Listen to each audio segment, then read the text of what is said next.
We want to turn back now to the war in Ukraine and welcome the former U.S. ambassador to that country, Marie Yovanovitch.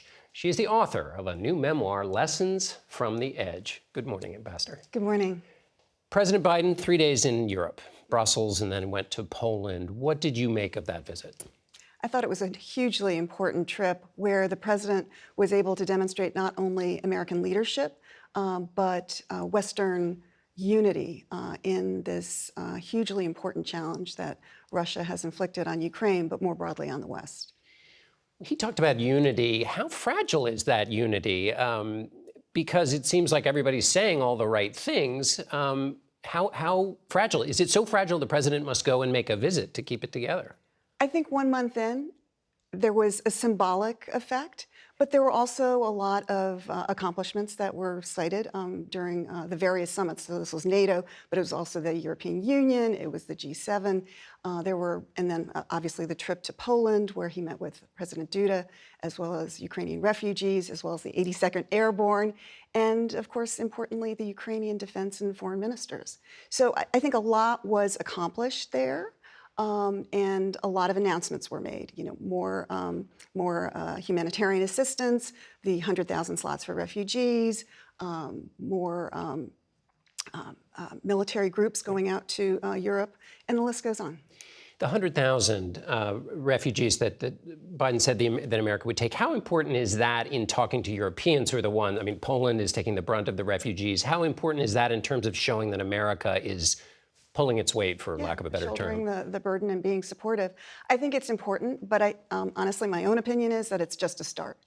Because when you've got up to 10 million, and perhaps the numbers are even higher this morning, 10 million displaced people out of Ukraine, about 3.5 in Europe, 100,000 doesn't begin to really start to approach the kind of figures that we're probably going to need to show. That said, though, many Ukrainian people aren't looking to come to the U.S. or even to Western Europe.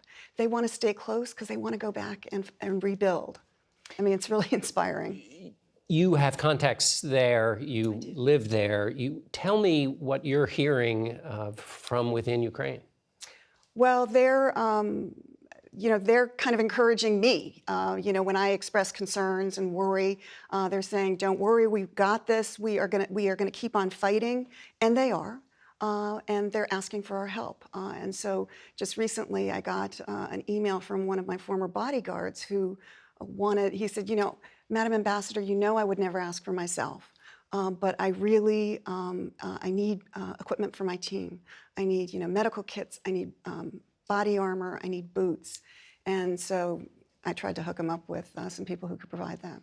How do they read the statements by President Biden and other Americans who say, we're with you, we're with you, we're with you, except to the border? Yeah. Well, you can imagine that on the one hand, perhaps at a very high level, they understand that we have Article 5 responsibilities under the NATO treaty. But on the other hand, they wish that we would do more. I think we are doing a lot. But I think we need to keep on backfilling when it comes to security assistance because the Ukrainians are using everything that we and other countries are providing, but we need to keep on backfilling it because it's being used. As a career diplomat, how do you read, and your expertise is not just Ukraine, but Russia as well, how do you read this Donbass move from the Russians, the idea that the public statement is they're going to focus on Donbass? Does that have an effect in terms of diplomacy? In other words, could some countries say, okay, well, it's not pretty, but we'll give them Donbass just so we can be done with this war?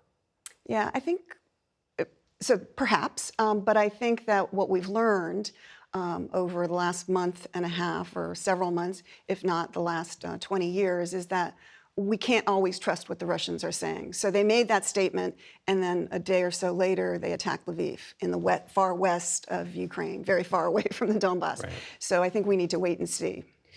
There is an incredibly prescient moment in your book where you talk about U.S. not really reading Vladimir Putin right, and you predict, this is before any of this happened, quote, "We will someday, maybe soon, find ourselves in a serious confrontation in a context not of our choosing and not to our advantage." So building on that platform, how is the interpretation, the West's interpretation or America's interpretation of Putin, How are we getting him right at this moment, and how should we think about the way he sees things? Yeah.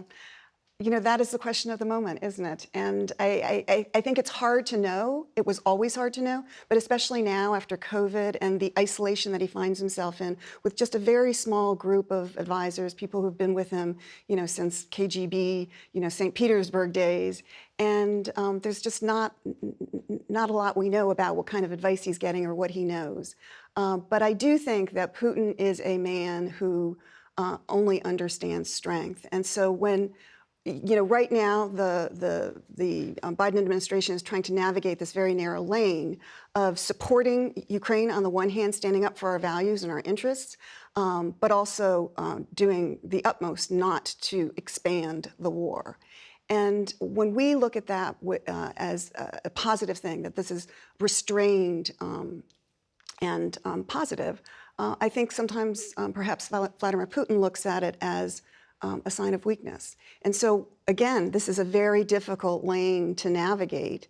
And right now, I think the Biden administration is doing a pretty good job of it. But obviously, it requires constant calibration and recalibration in terms of what's going on the ground. I want to get to something you wrote about in your book. You talked about chauvinism at the State Department, how there were no female role models. This week, Madeleine Albright, the first female Secretary of State, died. You served under her. Tell me about that experience and how important it was to have a woman in that role. Well, she broke that glass ceiling, and once you have one, you're going to have another one. And she was a role model, I think, for many of us. I was very junior when she was Secretary of State, but she was a pioneer as the first woman Secretary of State. She was, as an immigrant to this country from, in fact, I think a refugee from Eastern Europe, war-torn Eastern Europe. She was a strong voice for democracy and human rights and for Ukraine. And so I got to know her just a little bit. It was a privilege when she visited Ukraine while I was there as ambassador. And she, very kindly took time out to speak with me and provide advice and encouragement. All right, Marie Yovanovitch, Ambassador, thank you so much for being with us. Thank you.